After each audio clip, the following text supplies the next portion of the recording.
نے فرمایا اسے پکڑ لو ورنہ یہ گردن کاٹ بھی لائے گا۔ حضرت برا بن مالک نا 12 سال کی عمر ہے، 12 سال۔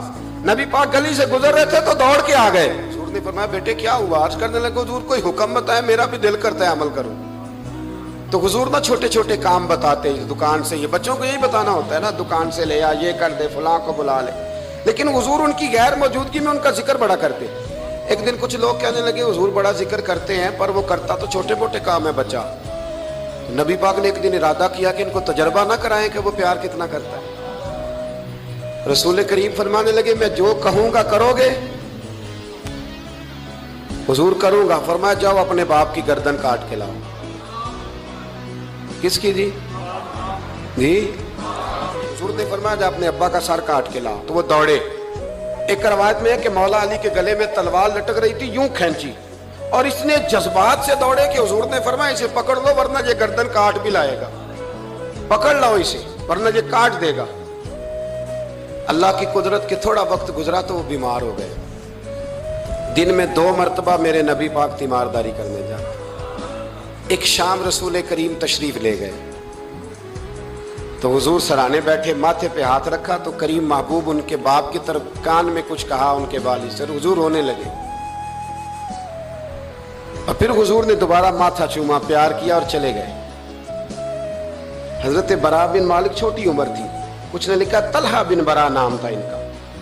تو حضرت طلحہ بن برا نا اپنے ابا کو قریب بلایا اور چارپائی میں بٹھایا، کہنے لگے ابا جی حضور کیا فرما گئے؟ کہا بیٹا تیرے والی بات نہیں۔ کہا نہیں بتائیے۔ کہا نبی کریم علیہ السلام نے فرمایا کہ شام کو نا میرے طلحہ کا انتقال ہو جائے گا، اور جب اس کی روح پرواز کر جائے تو مجھے خبر کرنا، میں آ کے جنازہ پڑھاؤں۔ ٹھنڈ بڑی تھی مدینے میں، ٹھنڈ بڑی تھی۔ حضرت طلحہ نے نا اپنے باپ کا ہاتھ پکڑا اور اپنے سینے پہ رکھا، کہنے لگے ابا حضور تو جو فرما گئے پر میری وصیت یاد رکھنا، نبی پاک کے دین کا قانون یہ ہے کہ جب کوئی انتقال کر جائے تو جلدی دفن کرو۔ اس طرح کرنا، رات کا وقت ہوگا جب میرا انتقال ہوگا تو فوراً غسل دے کے نا دفن کر دینا، نبی پاک کو خبر نہ کرنا، نہ بتانا۔ عمر دیکھو اور بات دیکھو۔ کہ حضور کو کیوں نہیں بتانا؟ حضور خود فرما کے گئے ہیں۔ تو کہنے لگے رات کا وقت ہوگا تو جن گلیوں سے حضور نے گزر کے آنا ہے نا وہ یہودیوں کے محلے ہیں، ایسا نہ ہو کہ میرے جنازے کی وجہ سے کوئی یہودی میرے نبی کو تکلیف دے دے، میرے جنازے کی وجہ سے، جنازے کی وجہ سے۔ یہاں کہتے ہیں حضرت صاحب مجھے بڑا پیار ہے آپ سے پر میرے گھر ضرور پہنچے، جیسے مرے یا جیے، وہاں شام کو آپ کو پہنچنا پڑے گا۔ میرے رسول کریم علیہ السلام کے غلاموں نے دیکھو انداز محبت کیا بیان فرمایا۔ کہا نبی پاک کو تکلیف نہ ہو میری وجہ سے، میرا جنازہ خود ہی پڑھ کے مجھے دفن کر دینا۔